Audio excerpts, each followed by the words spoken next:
नमस्कार।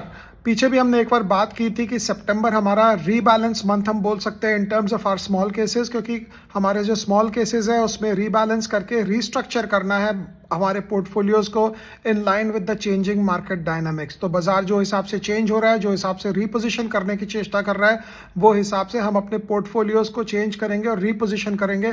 इसी कॉन्टेक्स्ट में बीएम होराइजन हंटर में एक रीबैलेंस होगा कल रात को 8 बजे, संडे रात को 8 बजे होगा। आप इत्मीनान से सोमवार को जाएं, सुबह आपको ईमेल मिल जाएगा या हमारे स्मॉल केस के प्लेटफॉर्म पे आपको लॉगिन करने पे आपको डिटेल्स मिल जाएंगे क्या चीज़ का रीबैलेंस हुआ, और इत्मीनान से जाएं और रीबैलेंस कर दें। ये रीबैलेंस का सिलसिला थोड़ा भी चलेगा, और हमने एक रीबैलेंस पीछे किया था बीएम फोकस स्मॉल कैप में, एक किया हम बीएम होराइजन हंटर में। हमारे और विजन में भी एक रीबैलेंस ड्यू है और बाकी और भी ड्यू है, लेकिन हम धीरे धीरे करके ये रीबैलेंसेस इसलिए कर रहे हैं बिकॉज जो हमारे पोर्टफोलियोज है उनको चेंजिंग मार्केट डायनामिक्स के हिसाब से, जैसे मैंने बोला, उसको रीपोजिशन करना है और उसको स्ट्रैटेजाइज करना है कि आगे जाते हुए हम कैसे मैक्सिमम एडवांटेज लें उस बाजार का जो थोड़ा बहुत लग रहा है कि कहीं पे ट्विस्ट दे रहा है। और इसके साथ साथ जो हमारा नोट जाता है वो नोट ज़रूर पढ़ लें, और वो नोट पढ़ने से आपको एक सेंस आएगा कि what is actually going on in our mind और हम क्यों ये रीबैलेंसेस कर रहे हैं। क्योंकि हमारा ऑब्जेक्टिव ये है कि जो कंपनियां 12 से 15% ग्रोथ करने के मोड में है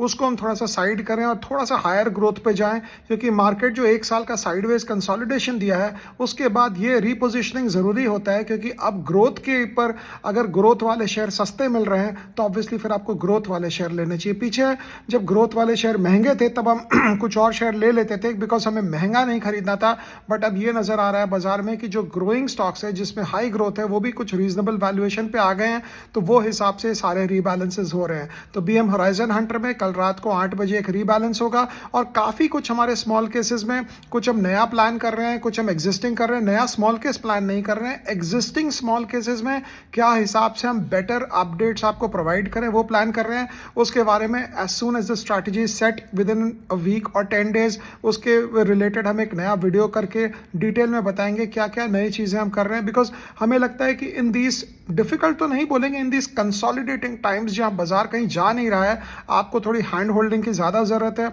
हमारे दिमाग में क्या चल रहा है हम आपके साथ शेयर करें, और आपके साथ जब शेयर करेंगे तो आपको ये टाइम्स से वो अपना पोर्टफोलियो को निकाल के आगे लाने में नॉर्मल सी लगेगी। अदरवाइज क्या होता है, नॉर्मली बाजार में कुछ भी इवेंट्स कुछ भी उल्टे पुल्टे होते हैं तो हमें नेगेटिवली इंपैक्ट करते हैं। मार्केट ऊपर नीचे जाता रहेगा, पोजीशन ठीक होना चाहिए, पोर्टफोलियो ठीक होना चाहिए, और आगे जब भी मार्केट रिकवर करेगा जोर से उस समय हम इसको पार्टिसिपेट करने के पूरे मोड में रहेंगे। Thank you so much.